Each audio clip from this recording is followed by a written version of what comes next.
ایک بہت بڑا گناہ بدنگاہی کا گناہ ہے.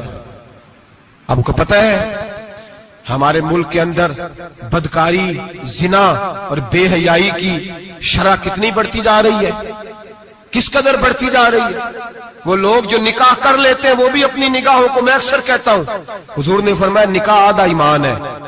جس نے نکاح کر لیا اس کا ایمان مکمل ہو گیا. تو جو نکاح کے بعد بھی باز نہ آیا، میں اس کو بے ایمان نہیں کہتا، لیکن نبی پاک نے فرمایا جو نکاح کر لے اس کا ایمان، بولیے ایمان محفوظ ہو گیا، اس کا ایمان، سارے بولیے ایمان. اور جو پھر بھی باز نہ آئے، حضور کہہ رہے ایمان مکمل ہو گیا. اور جو نہ باز آیا کیا فتویٰ دیا جائے حدیث کی روشنی میں؟ میرے نبی پاک کی بارگاہ میں عورتیں آئیں توبہ کرنے، بیعت کرنے، مسلمان ہونے. تو حضور بیعت لیتے وقت فرمانے لگے میرے ساتھ وعدہ کرو، جھوٹ نہیں بولو گی، غیبت نہیں کرو گی، زنا نہیں کرو. ایک عورت بول پڑی، کہنے لگی یا رسول اللہ صلی اللہ علیہ وسلم میں مسلمان تو نہیں پر خاندانی ہوں، میرے گھر والوں کے ذہن میں بھی کبھی زنا کا خیال نہیں آیا. ہم تو اسے خاندانوں کے وقار کے خلاف سمجھتے ہیں. روز بری نظر سے کسی کو دیکھنا اور کسی کے بارے میں غلط باتیں، ناراض نہ ہونا.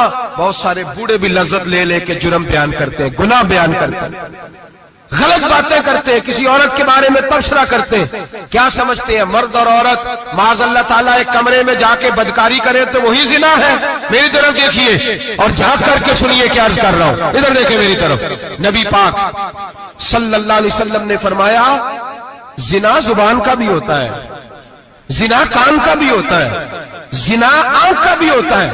حضور کس طرح؟ فرمایا جس نے گند دیکھا اس نے آنکھ کا زنا کیا، جس نے لذت لے کے سنا چپ نہیں کرایا، پوری بات سنی، وہ بھی زانی ہے. اور جس نے گندی بات بولی وہ منہ کا زانی ہے، جس نے گند سوچا وہ دماغ کا زانی ہے.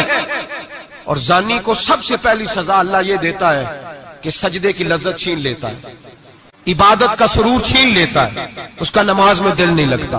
قرآن میں سب سے پہلی سزا اسے اللہ اپنے دروازے سے دور کر دیتا ہے. بھائیو آج ہمارے سجدے بے کیف ہیں، آج لوگ غلط جگہ پہ گھنٹوں بیٹھے رہتے ہیں. مسجدوں میں لوگوں کے دلوں کو گھبراہٹ ہوتی ہے، لوگ بھاگتے ہیں. میرے نبی پاک نے فرمایا تو نظر کو پاک کر لے، اللہ تیری عبادت میں لذت پیدا فرما دے گا. میرے بھائی یاد رکھ لیں اور سن لیں، سب سے کمزور آدمی وہ ہے جس کا ذہن پاک نہیں. سب سے کمزور آدمی وہ ہے جو کردار کا غلط ہے. ایک بات میں نے پڑھی، آپ یقین کریں میرا دل کرے کہ میں آگ لگا دوں اس عنوان کو جس پہ گندگی لکھی جاتی ہے، ان اخباروں کو، ان چیزوں کو جس پہ گند لوگوں کے دلوں میں. وہ انڈیا کی ایک وزیر اعظم عورت گزری تو کسی نے اس سے کہا کہ پاکستان نے تو تمہیں شکست دی ہے، تم جیت نہیں سکے بڑا ملک ہو کے.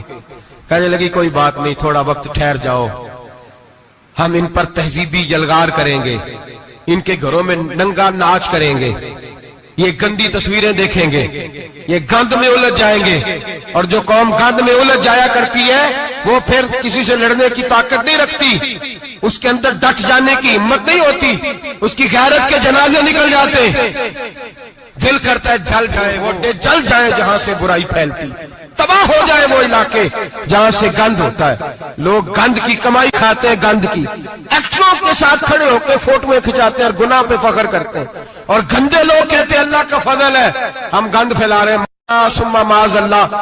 لوگ گناہ پہ فخر کرتے ہیں چوکوں چوراہوں میں. محمد بن قاسم آئے ہندوستان پہ راجہ دہر کے مقابلے میں، نوجوان میری طرف دیکھیں اور صحیح ہو کے بیٹھے، خاصے صحیح ہو کے بیٹھے، تقریر نہیں کر رہا، جذبات کا. میرے جذبات سنیں، دل کے پھپولے جل رہے ہیں سینے کے داغ سے. اللہ کی قسم روح کی گہرائی سے بات کر رہا ہوں، وہ بات کر رہا ہوں جو سینہ کہہ رہا ہے کہ پھٹ جائے اور کہنا نہ پڑے. قرآن و حدیث پڑھتے ہیں اور پھر اپنا حال دیکھتے ہیں تو لگتا یہ ہے کہ عذاب قریب آ گیا ہے، لگتا ہے زمین پھٹنے والی ہے، آسمان گرنے والا، لگتا ہے قریب آ گیا سارا کچھ. سمجھیں کیا عرض کر، یہ بات اگر آپ سمجھ گئے تو قیمت وصول ہو گئی. اس کو سمجھ گئے تو سمجھ لیں آپ کے مزاج کے اندر اللہ نے تبدیلی پیدا کر دی. محمد بن قاسم 18 سال کا جوان، ایک عورت کی عزت پر راجہ دہر ہندو نے حملہ کیا، محمد بن قاسم بچانے آئے. جب ہندوستان آئے فوج تھوڑی تھی، علاقہ تھوڑا تھا، راجہ دہر کی فوج بہت زیادہ، اور پھر اپنا عرب چھوڑ کے یہاں آ کے ہندوستان میں اس کے علاقے میں اس پہ حملہ کرنا، حالات خراب تھے۔ محمد بن قاسم پریشان ہے۔ ایک بزرگ نے دیکھا، کہنے لگے پریشان کیوں ہو؟ کہنے لگا سوچتا ہوں علاقہ بھی اس کا، فوج بھی اس کی، میرے فوجیوں کو تو رستوں کا بھی نہیں پتا، کیسے جنگ کریں گے، کدھر سے آئیں گے، اور پھر ہمیں زبان بھی نہیں آتی، کیسے کام ہوگا، ڈر رہا ہوں۔ 2-4 دن گزرے تو محمد بن قاسم اشاش بشاش ہو گئے۔ وہ بزرگ کہنے لگے خیر ہے، بڑے مطمئن ہو گئے ہو؟ کہنے لگے بس راجہ دہر ہم سے مقابلہ نہیں کر سکتا، راجہ دہر ہمارے مقابلے میں کھڑا نہیں ہو سکتا، وہ گرا کے گرا، وہ لڑکھڑایا کے لڑکھڑایا، ریزہ ریزہ ہو جائے گا۔ آپ کو کیسے خوشخبری مل گئی؟ کہنے لگے مجھے پتا چلا ہے کہ راجہ دہر ذہن کا گندا ہے، وہ تو چچا کی بیٹی کو نہیں چھوڑتا، ماموں کی بیٹی کو نہیں چھوڑتا، خالہ کی بیٹی کو گندی نظر سے دیکھتا ہے۔ جس کا ذہن گندا ہوتا ہے وہ کسی کا مقابلہ نہیں کر سکتا، ہمیں فتح ہوگی، فتح، وہ گرے گا۔ وہ بزرگ کہتے ہیں میں سمجھ گیا کہ واقعی سے فتح ہوگی۔ آج کشمیر کیوں آزاد نہیں ہو رہا، فلسطین میں آگ کیوں لگی ہوئی ہے؟ مسلمان جب تک ذہن کا گندا ہے کمزور ہے، جب تک ذہن کا ناپاک ہے کمزور ہے۔